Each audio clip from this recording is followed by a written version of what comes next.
Hey everyone, Carol Brightbill.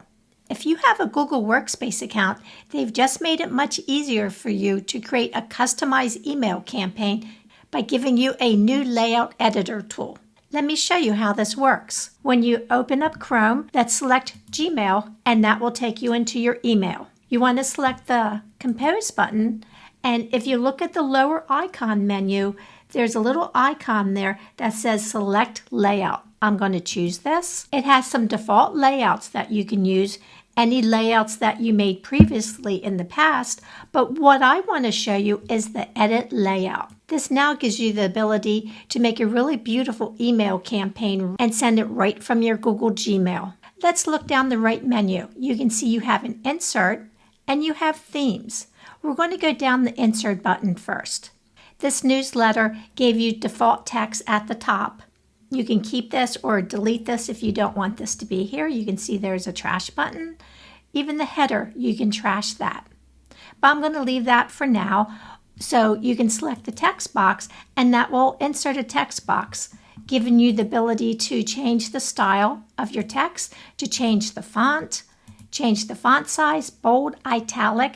The @ symbol is a really nice new feature, which gives you the ability to do a mail merge. First name, last name, full name, email. The next icon over is to duplicate. Trash, the 3 dot ellipse, brings up some more formatting and styling.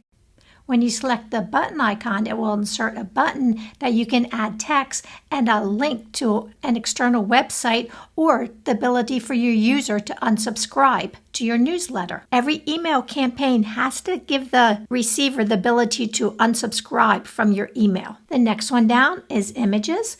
You can upload from your device or you can select from your Google Drive a link, your Google Images, or Photos. Where it says paste URL of image is that if you have an image that you found on the web, you can paste that URL, but you have to remember it has to be only images that you confirm you have the license to use. Select Insert Image when you're done.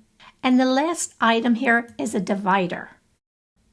The next section down are content blocks. These are 4 pre-made layouts where you can insert them into your page. They contain placeholders for images, headers, and text. You can see one has 1 image. The next one over has 2 images with some text below it. You can select 3 images, or you can select 3 images that has text below it. When you insert that, you have the ability to upload from your device, and if you select image again, that will take you to the same options that you had at the images at the top. You can add your header text, and you can add some body text. When you look over to the left, there's a paint palette. You can choose one of the styles. You can duplicate this section, or you can trash this section. Let's come down lower on the right menu. You can add a spacer that will give some space between your elements. You can add social media links. You can add your Facebook, your X account, TikTok, Instagram, whatever you have your link to. And it doesn't just have to be these 3. You can add additional links. And the last item is a placeholder. When you select this and place this on your page, you'll have the ability to upload an image, but you won't be able to do anything else here. You can come in and resize it, move it around, but it is what it is. It's a placeholder. Going to the right, now we can go to themes. In the themes, you can select the 3 dot ellipse and we can edit this theme. You can change the colors now in your theme, what you had pre-selected. You can change the default color. You have your style 1, style 2, style 3.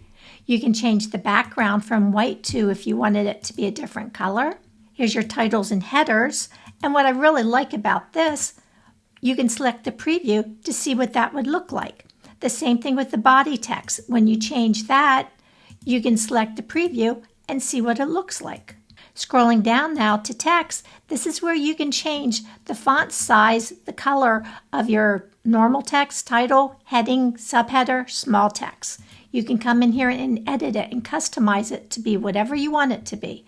Selecting components brings up the style menu again, where you can change the fill of a button. You can change the outline of a button.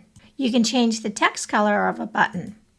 And the next one down is the divider. You don't need to have just a regular simple 2-point gray divider. You can change it and make it whatever color, and you can change it to make it a thicker divider. It doesn't have to be 2-point, it could be 4-point. If you look at the divider that I have on the page, when I changed it, it instantly updated that divider because we're in themes. And the next item down is spacing. You can make it more compact, cozy, or comfortable. That will give the space between the elements on your page. And when you select the last item here where it says Show Frame, hit the check mark, that will put the frame around your element. And that purple color comes from my theme, from my default background color.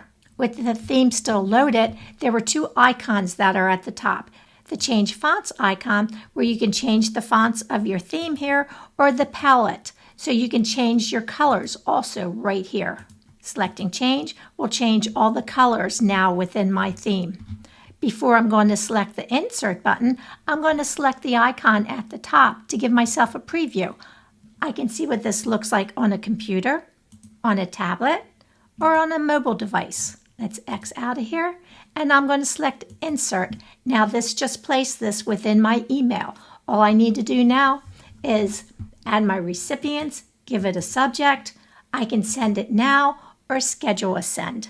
Whenever you create an email newsletter now in your Gmail, it's automatically stored within your Google Drive. In order to find it in your Drive in the search, you want to type in email-layouts and select Enter, and any templates that you've created in the past will show up here. When you double click on it, it will open up that email newsletter that you created, but you won't be able to edit it after you've sent it. It's just storing your information here. I love this new feature in my Workspace account. I just wish it was available in my regular Gmail account. If you've enjoyed this video, please consider subscribing to my channel, and have a great day, everyone.